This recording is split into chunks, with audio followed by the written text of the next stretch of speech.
The flatted fifth, that wrong sounding note, is so weird on its own, but once that chord resolves, it makes the rest of the song so much better. So Ecclesiastes is the flatted fifth of the biblical library. It shouldn't fit, but it does. So let's grab Ecclesiastes with that handle in mind. Like salted caramel, it brings more flavor out of the rest of Scripture. Like the speed bump, it slows you down and forces you to pay attention to what's happening around you. And like the flatted fifth, it doesn't seem like it belongs, but it totally does. So everything is meaningless is quite the opener. Now, the Hebrew word for meaningless is havel. Everything is havel, the author says. And while there's no single English equivalent for this word, we can try to capture its meaning by saying, everything is vapor. Life is nothing more than breath or steam. Life is futile. Life is vanity. Life is brief. Life is absurd. Life is incomprehensible. Life is meaningless.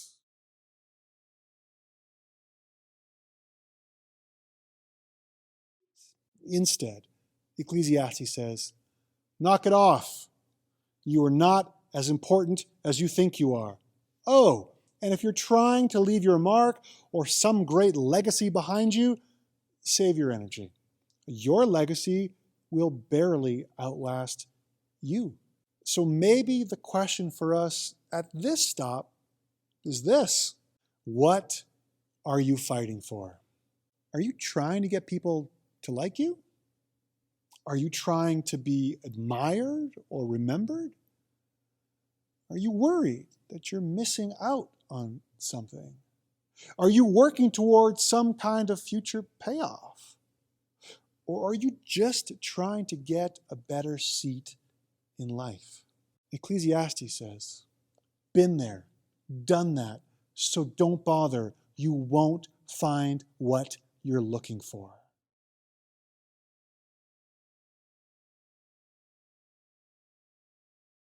God does not dictate the precise moments in which certain activities happen. Rather, our activities fit into a grand design where everything from birth to death, to war and peace, to silence and speaking is affected, even if you don't understand it or are unable to make any sense of it.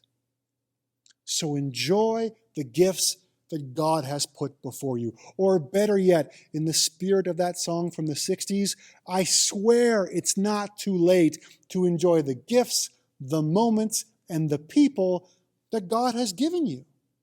Because when we slow down and enjoy what God has given us in this very moment, which, by the way, is the only thing that you have, and even if we can't make sense of life or all that has happened to us, if we can recognize that we are in a between the extremes moment right now and that somehow God has a hand in it, then the best response possible is to simply worship in holy reverence, as our discouraged writer suggests. So if you're working yourself to the bone for some future payoff, or if you're still fighting to get a better seat in life, I swear, it's not too late to let your guard down and to allow God to look after all the parts of your life that just don't add up. But Sabbath is meant to be a time when we practice the belief that even though life sometimes feels totally futile, whatever we are experiencing is not the whole story. The practice of Sabbath helps us hold the whole story, that life does feel futile right now, that it does feel like a continual Groundhog Day, but also that God is present here in this time, faithfully bringing renewal, even when we don't feel like it and can't see it. This is what Abraham Heschel says about Sabbath. Yet the likeness of God can be found in time, which is eternity in disguise. What would the world be without Sabbath?